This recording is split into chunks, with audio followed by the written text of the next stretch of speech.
it's something we're trying to balance a little better as we move forward, and so that no one feels ripped off, right? No one feels like, well, I never saw this content. What in the world, right? It's just something we're trying to balance as we go. Certainly one of my principal goals with being on the content team for WoW is to make sure that these key events that happen in the lore are somehow represented in the game. So if you read the book, you'll get all kinds of perspectives about the characters and about the event that happened. But there will be a component of it in the game that you can interact with so that you can catch up, so you can see what happened. Like, oh, big event. I was there. I got to experience that. It's not easy to do. We're going to keep trying to experiment. I think we can do a much better job of it. And I absolutely agree with you. So we're working on that. It's one of my principal goals. And I work really closely with all the guys on CDev to try and make that happen. All right, thanks. Yeah, you guys do a great job. Thank you. Hey, how's it going? You guys are awesome, brilliant geniuses. Chris, I love you. You're my hero. So don't get mad at this question. I played Alliance for 7 years. And the booze, there they are. So that kind of proves what I'm going to say. You've done a wonderful job with the Horde and fleshing out their story. And Thrall is this amazing, honorable, cool guy, gets married, all that stuff. It happens. And it's really great. And then when it comes to like Varian, he's a really one-dimensional, I'd say almost boring thing. Oh, so, how dare you. I'm sorry. It's really a popular issue online and on blogs and stuff. Does Alliance ever get to kick ass at any point in a WoW? Because, see, or is it one of those wait and see things? Because Horde's amazing. Here's the deal. Part of the Thrall thing, I've been pushing that. I particularly love that character. I don't look at it as a Horde issue. I look at it as a Thrall issue, right? Ultimately, that doesn't matter, but just so you know, I'm just really invested in that. Right, I'm biased. Invested in that character. Here's what we're going to do. I don't know exactly where it's going to drop. We're trying to get this idea executed against 5.0. I think Varian has potential to be an unbelievably badass character. I've been talking to Dave and kind of jotting down some notes. What I want to do is create a very epic quest line called the Trials of the High King, such that Varian will be given tasks like, the labors of Hercules, right, by each of the Alliance races, something that means something to them, something that really gives you an insight into each of these races and how they're doing right now, something that only he can kind of accomplish for them, and you will be his squire, right? You will help Varian become the most badass Alliance leader, such that at the end of the day, there's no more personality bullshit, right? He's totally got it together. He's one of the most awesome warriors in the world. And ultimately, every one of these Alliance races is going, you're totally our king. We will follow you anywhere. Thank you so much. And the thing I'd say on top of that, kind of like we were talking with the opening ceremony the other day, the conflict that's coming between the Alliance and the Horde, the Alliance is going to need a king that has his shit together. And he's going to get it together. Absolutely. We always look at, when we write for the world, sometimes like we see Thrall as like a world character. And I can understand if you're the Alliance, you're like, yeah, but he's not my dude. And I feel you there. I think we owe the Alliance big time. So it's going to come around. Yeah. And we're also going to explore his Varian's relationship with his son, with Anduin. We're going to explore some of that. We've actually got really good hooks for Anduin down the line. Anduin's like potentially, and you know what's funny? Before Christy Golden wrote The Shattering, we did not have plans for Anduin. And she was, we were talking today, we had worked out the outline, and she's like, Chris, I'm feeling this kid, and I think he's going to be a really wonderful component of the story and help me move things along. I'm like, Christy, I don't know, that's burning a lot of screen time on a character. And she said, just trust me. Like, I totally trust her. And she killed it. I'm reading that book and just going, I love this kid. So currently he's off to boarding school with the Draenei and learning, the deep ways of the cosmic light with Velen. And we got some plans for that boy one day. So there you have it. Or the Horde. All this Alliance talk. I know. Well, we got plans for the Horde, too. Don't worry, Horde. You guys are great. Dave, thank you so much for that Sylvanas story. That was excellent. Thank you. And on that topic, in the story we see that there are 9 Val'kyr, and it takes 1 to revive her. In the Silverpine quests, we see 3 Val'kyr seemingly sacrifice themselves to revive her. So can you clarify, are there any rules as far as her Val'kyr resurrection? And like, if there are, how many does she have left, and can she make more? So she cannot make more. What you got's what you got. It was interesting as we were putting that story together. We were trying to make sure it matched up with what was going on in Silverpine. So 3 of the more lesser Val'kyr it took to raise her in Silverpine. It only took 1 of the more elder Val'kyr to really kind of sacrifice herself. How many are left? I think, what do we come up with? You're going to have to... I know I'm turning to you here because I think we counted up. 3 in Silverpine, 1 in Northrend. One of them was killed by the Alliance in Endahal, right? Yeah. So we got left 4? She's only got 4.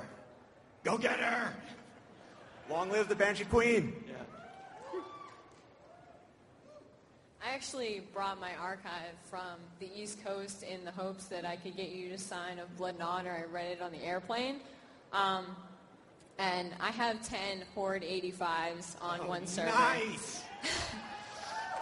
Yeah, 1 of each class, because I'm a GM, so I like to know a little bit about everything. But I've always had a soft spot for Tyrion, so I really, really appreciated that story to kind of justify why I loved him so much. But that's kind of completely not related to my question. My question's actually about Neptulon in the Throne of the Tides and kind of what happened to him. And are we going to find out about his little tryst with Ozymat and the tentacle thing that kind of happened?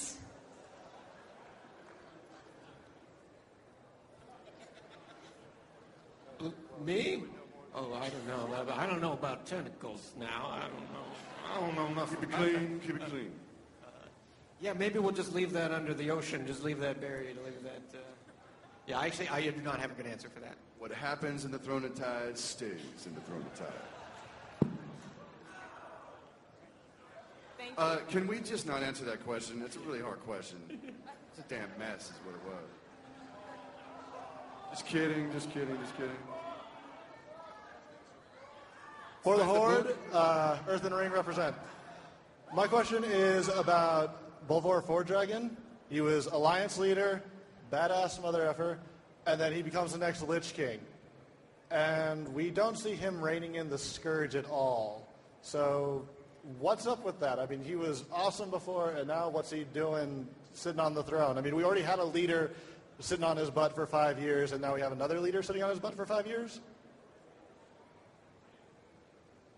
I got to say, it wasn't an easy transition for him. You got to give him a little bit of time. He was kind of melted for a little while, and then he's just stuck in an ice cube. It's tough. That's hard. That's a hard thing to go through. Pardon me. Well, relative to him not reigning in the Scourge, what do you base that on? The Skullomance, Stratholme, like withdrawing all of them back to Northrend. I mean, Arthas could definitely have called everybody back up. As far as I know, I'm sure he could have done. I think Fordragon could do that too. But we're fighting them in Anderhall. We're going into Stratholme. We're going into Skullomance. All right. So the way I would spin that is that the Scourge and the Cult of the Damned currently operating in Plaguelands are likely autonomous. Oh. The idea with Bolvar putting that helmet on and attempting to kind of contain the Scourge, I think that's probably a thing. This is where we get a little funky, right? It's probably a thing. It's really about Northrend, right? And the idea is, yeah, but I just got on a boat yesterday, man. Those quests are still happening. Ideally, if this thing had a clean timeline, which it does not. If we were making a movie, if we were writing it as a novel, I imagine the fiction of it is such that with him on that frozen throne, the Scourge has kind of gone to sleep in Northrend, right? but obviously it doesn't play out that way in the game. You can still go back and do all those quests across Northrend or whatever. So, you know, we're trying to figure it out. But that's the intent of the fiction, is that things aren't as bad as they were. And he is not a monstrous Lich King. He's actually kind of trying to keep everybody chill. There won't be any major crazy new Scourge attacks for some time. But the Scourge operating in Plaguelands, I think it's probably more helpful to look at them as a little more autonomous. Although we haven't really dug out a lot of lore to substantiate that. Well, how are they autonomous? Who's driving these critters? Zombies don't have free will. Well, certainly as Arthas' power waned, he lost control of the Forsaken. Totally. Yeah, so we got a new Lich King. Oh, good backup, Dave. Getting his feet wet. Lich King strikes back, someone suggested. Merely a setback. Why would you assume? Someone picked up those fragments of Frostmourne. What did they do?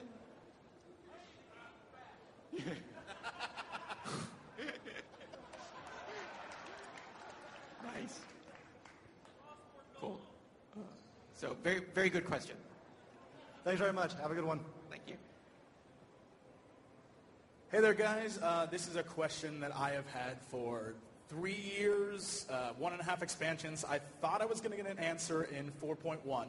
I thought I was going to get an answer with the troll guy who asked his troll questions. But here it is. In the Gundrak dungeon, there is an area with the stone sentinel guys, and if you look over the cliff, there's a big wiggly snake tail. And I have been bothered by this forever because there's nothing that massive and snaky in the, so with these questions, I've seen Chris answer these in the past, and it's one of those, like, we'll see. I'll look into it. So I brought a screenshot of it. I blew it up.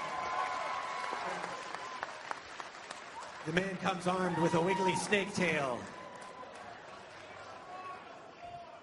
A wiggly snake tail appears. It's super effective.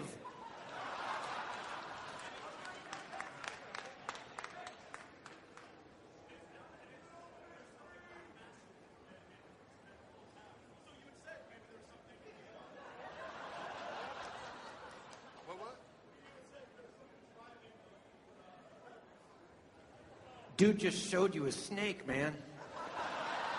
Feel dirty. So you said there was something driving the trolls, and It ain't that. All right. Well, so then, what is this giant snake tail? Clearly, it's a super critical story point to World of Warcraft. You just haven't found out yet. It drives me crazy, and I'm just curious. That's the first sign of the return of the Titans. And Medivh will be leading them. The forums will be holding And you to Thrall that. is going to leave Agra and start dating Jaina. Just kidding. Oh, how dare you. I don't know what the hell that snake thing is, but it's kind of cool. I'll be very honest, sometimes really cool stuff appears in our game, and then we kind of scramble to figure out why it would be there, because it's cool.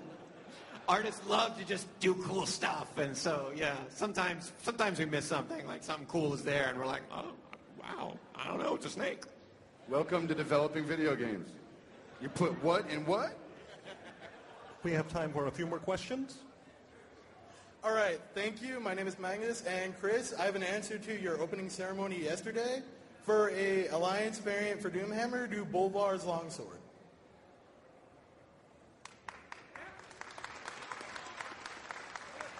Is there an existing hook for Bolvar's longsword? I like that a lot. Do I have to add that to my list now? My question is, how are you going to do the leadership for the pandas, right? So they're unified once during the quest line, and then they split up to Alliance or Horde. So who's going to be leader, and can one of them be voiced over by Jack Black?